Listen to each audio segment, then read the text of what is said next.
শ্রীকৃষ্ণের যুগেও যে মহিষের মাংসের কথাও উল্লেখ রয়েছে। ওম তৎসৎ।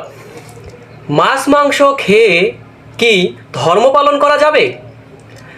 এখন একটি বিশেষ সংগঠন যারা বলেন মাছ মাংস খেলে ধর্ম হবে না, মাছ মাংস না খেয়ে নিরামিষ খেতে হবে।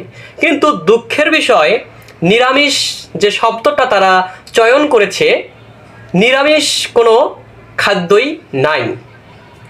খাদ্য সনাতন ধর্ম মতে, গীতোক্ত মতে 3 প্রকার: সাত্ত্বিক, রাজসিক এবং তামসিক খাদ্য। তো আসুন আজ আমরা সাত্ত্বিক, রাজসিক এবং তামসিক খাদ্যের দিকে না গিয়ে দেখি যে আসলে শাস্ত্রগত দিক থেকে মাছ মাংস খেয়ে ধর্ম হবে কিনা। ইসকন সংগঠন কর্তৃক প্রকাশিত কুন্তী দেবীর শিক্ষা, এই যে আমার হাতে বইখানা দেখতে পাচ্ছেন, কুন্তী দেবীর শিক্ষা, আপনারা দেখে নিন। এই বইয়ের ঠিক শেষের দিকে এসে অর্থাৎ 199 পৃষ্ঠায় দেখা যাচ্ছে এখানে শ্রীল প্রভুপাদ লিখেছেন, বৈদিক শাস্ত্র মাংসাহারীদের জন্য ছাগল, কুকুর, শূকর অথবা অন্যান্য পশু মাংস আহারের নির্দেশ আছে, কিন্তু সবচেয়ে প্রয়োজনীয় পশু গরুর মাংস নিষিদ্ধ।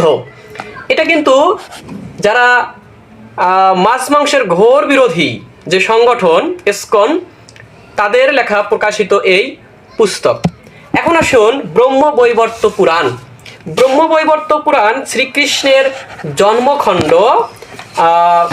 106 পৃষ্ঠা, 106 অধ্যায়।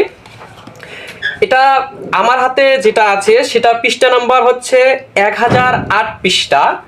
শ্রীকৃষ্ণ জন্মখণ্ড 106 অধ্যায়, শ্লোক নাম্বার 61 এবং 62। বলা হচ্ছে, 10 লক্ষ ছাগল ততপেক্ষা চতুর্গুণ মেষ পূর্ণিমা দিনে গ্রাম্য দেবীর নিকটে বলিদান করুন। এই সকলের মাংস ভোজনার্থে পাক করুন। বলিদান করিয়া এই সকল কিছুর মাংস ভোজনার্থে অর্থাৎ খাবার লক্ষ্যে পাক করতে বলছেন। ব্যঞ্জনাদি সামগ্রী পরিপূর্ণরূপে প্রস্তুত করান। তাহলে এখানে কি বললেন যে মেষ, ছাগল আরো অন্যান্য যে পশু আছে, এই পশুগুলোর কি করতে হবে? বলিদান করতে হবে এবং সেই বলিদানের মাংস ভোজন করতে বলছেন।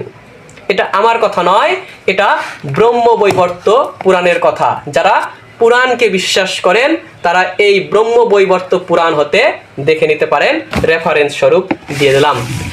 এখন আসেন আমাদের ভারতবর্ষের সবথেকে বড় ইতিহাস গ্রন্থ মহাভারত। এই মহাভারতের বন পর্বে দেখা যাক যে আসলে শ্রীকৃষ্ণের যুগে মাংস আহার ছিল কি না। দেখেন, পঞ্চ পাণ্ডব যখন বনবাসে ছিলেন ঠিক তখন তাদের সব থেকে প্রিয় খাদ্য ছিল হরিণের মাংস। এখানে তাদেরই যুধিষ্ঠিরের একটা স্বপ্নের ব্যাখ্যার কথা আছে। বন পর্ব, আমার হাতে যে মহাভারতটি আছে ছোট মহাভারত, এটা হচ্ছে রাজশেখর বসু অনুদিত 231 পৃষ্ঠা। 231 পৃষ্ঠায় বলা হচ্ছে, প্রাতকালে তিনি স্বপ্ন বৃত্তান্ত অর্থাৎ যুধিষ্ঠির যে স্বপ্ন দেখেছিলেন সেই স্বপ্ন বৃত্তান্ত জানিয়ে ভ্রাতাদের বললেন, এখনো 1 বৎসর 8 মাস আমাদের মৃগ মাংসভোজী হয়ে বনবাস করতে হবে। কে বলছেন? যুধিষ্ঠির মহাশয় বলছেন। যে যুধিষ্ঠিরকে ধর্ম অবতার বলা হয়, ধর্মের অবতার বলা হয়, যাকে সত্যবাদী বলা হয়, সেই যুধিষ্ঠির এখানে বলছেন আমাদেরকে আরো 1 বৎসর মৃগ মাংসভোজী হয়ে থাকতে হবে।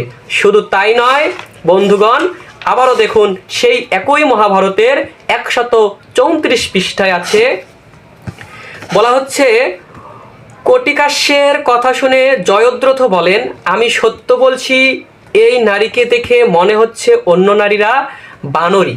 অর্থাৎ এখানে জয়দ্রথ যেখানে পঞ্চপাণ্ডব ছিলেন সেই জায়গায় তো সেই দ্রৌপদীকে দেখে জয়দ্রথ কামুক হয়ে যান, তাকে ছলনা করে এবং সে দ্রৌপদীর কাছে আসেন, হ্যাঁ, কুশল প্রশ্ন করেন। দ্রৌপদী তাকে বসতে দেন এবং তারপরে দেখেন তাকে কিভাবে আপ্যায়ন করছে। দ্রৌপদী পাদ্য ও আসন দিয়ে বললেন, নৃপকুমার, আপনাদের প্রাতরাশের জন্য আমি 50টা মৃগ মানে 50টা হরিণ দিচ্ছি। যুধিষ্ঠির এলে, কে বলছেন এখানে?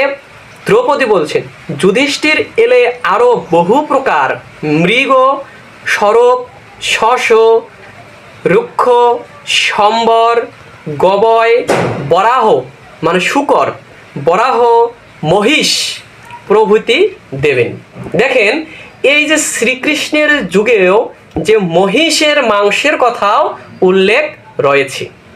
আমি আপনাদেরকে 3টি গ্রন্থ থেকে যে রেফারেন্স দিলাম, এই রেফারেন্সগুলো বলে দিচ্ছে যে আমাদের যে দাপর যুগ ছিল সে যুগেও মানুষ মাংস আহার করতেন এবং তাদের প্রিয় খাদ্য ছিল মাংস। অর্জুন খুব কঠিন কঠিন তপস্যা করেছিলেন কিন্তু মৃগের মাংস খেয়েছিলেন। শ্রীমদ্ ভগবদ গীতা অনুসারে খাদ্য নয়, আমাদেরকে ইন্দ্রিয়গুলি বশীভূত করতে হবে। আমরা যদি শাক অন্ন আহার করি কিন্তু আমাদের ইন্দ্রিয়গুলি বশীভূত না থাকে, তাহলে কিন্তু বন্ধু ধর্ম সাধনা হবে না। ধর্ম ধী ধাতু প্রত্যয়ে ধর্ম শব্দের উদ্ভব হয়েছে। ধৈর্য থাকতে হবে। ধর্মের যে 5টি আধার, প্রেম, জ্ঞান, ন্যায়, ধৈর্য এবং সমর্পণ, 5টি আধার থাকতে হবে, তবেই তো আপনি ধার্মিক হবেন। মাছ মাংস খেলেন না, আপনি ধার্মিক হয়েছেন, জটাজুটো রেখেছেন, গলায় মালা পরেছেন, ঝোলা রেখেছেন, আপনি বড় সাধু বাবা হয়েছেন, এমনটা কিন্তু নয়। ধর্ম অর্থ হচ্ছে ধারণ করা। কি ধারণ করা? যা ধারণ করলে ইহজগতে শান্তি লাভ হয় এবং পরজগতের জন্য মুক্তি লাভ হয়, তারই নাম হচ্ছে ধর্ম। সেই পরমাত্মাকে ধারণ করার নামে হচ্ছে ধর্ম। শাস্ত্রে বলা হয়েছে অহিংসা পরমো ধর্ম, ধর্ম হিংসা তথৈব চ। আপনি যখন মাছ মাংসের কথা বলছেন, জীব হত্যা মহাপাপ, তখন নিশ্চয়ই আপনি অনাহারে থাকছেন না। আপনি সেই ধান গাছটি কেটে সেই ধান থেকে চাউল বার করে অন্ন আহার করছেন। ধান গাছটির কিন্তু জীবন ছিল। ওই যে লাউ শাক খাচ্ছেন, ওই লাউ শাকেরও কিন্তু জীবন আছে। তাই বলা হয়েছে অহিংসা পরম ধর্ম, ধর্ম হিংসা তথৈব চ। অর্থাৎ জীবিকা নির্বাহ করা হচ্ছে ধর্ম। যদি আপনার শরীর সুস্থ না থাকে তাহলে আপনি কিভাবে সাধনা করবেন? সাধনার জন্য উপযুক্ত একখান শরীর প্রয়োজন। তাই আসুন বিভ্রান্তি না ছড়িয়ে সত্য সনাতনকে ধারণ করে আমরা 4টি আশ্রমের মাধ্যমে সেই পরমাত্মাকে লাভ করি। ধন্যবাদ সকলকে। কেউ মনে কষ্ট পেয়ে থাকলে আন্তরিকভাবে দুঃখ প্রকাশ করছি। ওম শান্তি।